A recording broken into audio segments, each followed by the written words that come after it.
So hello guys, welcome. In today's video we'll see what all checks and maintenance is done by 𝗏𝗏𝗧 on an immersion suit. So here, because of some technical issue, my 𝗏𝗏𝗧 will be showing physically the demonstration of immersion suit and I'll be doing a voiceover. So let's start.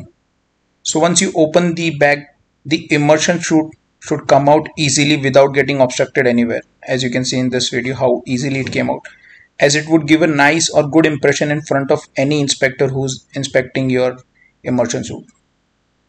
Now the first or foremost thing which any inspector would ask you to do is he would ask you to close and open the zip. That's the first thing you would ask, because this is the place where they would normally find any observation that the zipper was not closing properly. This is the most common observation. So make sure whenever you are doing this monthly inspection, you should open the zipper completely and close the zipper completely, because most of the time you would find out that the zipper is opening and closing properly or easily till halfway, but after that it generally get obstructed. So as you can see, now we have completely taken up the zipper and now we'll bring it back completely. So this would indicate that the zipper is closing properly, and you should also check that the chain is getting properly closed.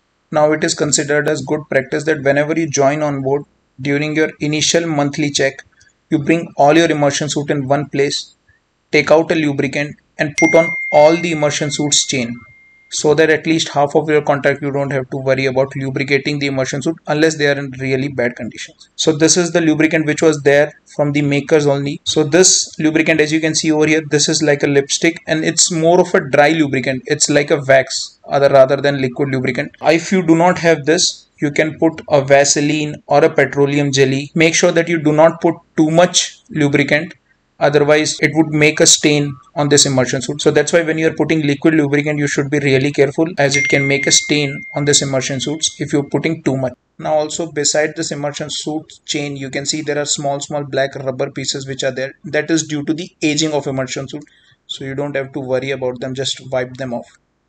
Now you can see we are applying the lubricant on the chain. Now the important point about this lubricant is that whenever you apply this lubricant, make sure you apply it completely from bottom till top. Do not just apply in between parts. So this is not the right practice. So now you can see over here we are applying this lubricant from bottom till top.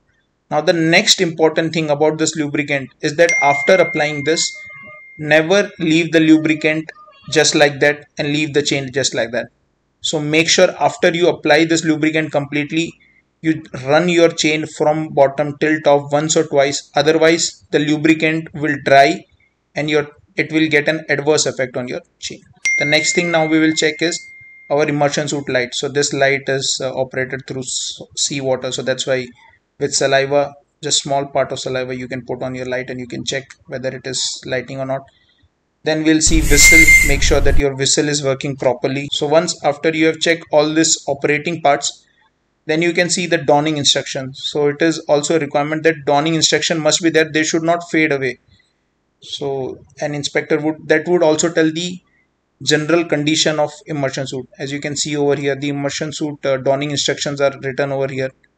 So these are also written on the cover of the immersion suit. This must be there and this is checked by surveyors. Now there are two types of immersion suit. Number one, those immersion suit on top of which we do not need to wear life jacket. Second, immersion suit on top of which we need to wear life jacket. So make sure whenever you join on board, you check each immersion suit whether they are to be worn with a life jacket or without life jacket. As you can see over here, on top of the immersion suit it is written do not need to wear life jacket. So on this immersion suit we do not need to wear additional life jacket. So on my ship presently, actually we are having all such immersion suit on top of which we are not required to wear life jacket.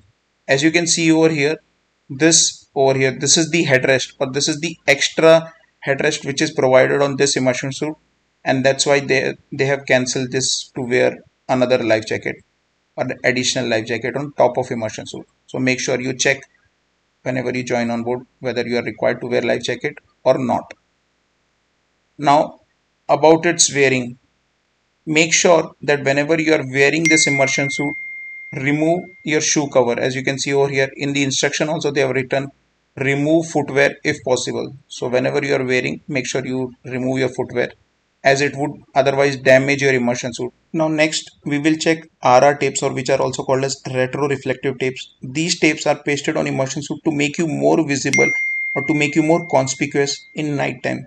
So sometime because of the aging of these tapes, they might fade away, or because of the folding of immersion suit, they might come out. So make sure you check whether your RR tapes are pasted properly or not. If not, then you replace them. Next thing is immersion suit foot area. So because of the aging and folding, this foot area sometimes comes out. So make sure you check whether your this foot area is properly pasted or not. Otherwise, water may leak through here. So you check on both of these foot areas for immersion suit. Next, after this, we have to check the corners.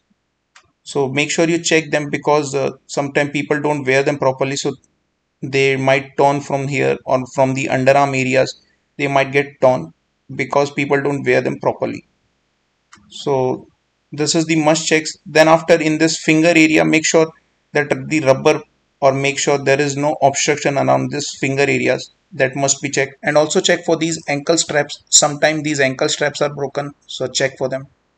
And lastly, whenever you are doing your initial check, when you bring all immersion suit in one place and you check for them, if on your ship, if you are having different sizes of immersion suit, then make sure that you hand over the right size of immersion suit to the individual, because sometimes it happens when there is a crew change, these immersion suits are not handed over properly, because if a larger person takes over from a smaller person, the immersion suit with him will be still a small immersion suit.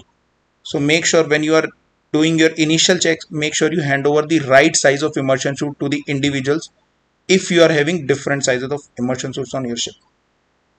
And lastly, whenever you are keeping this immersion suit in its bag, make sure you keep the zip open. It is recommended to keep the immersion suit with its zip open, and only keep it after it is dry if you have used it. Thank you.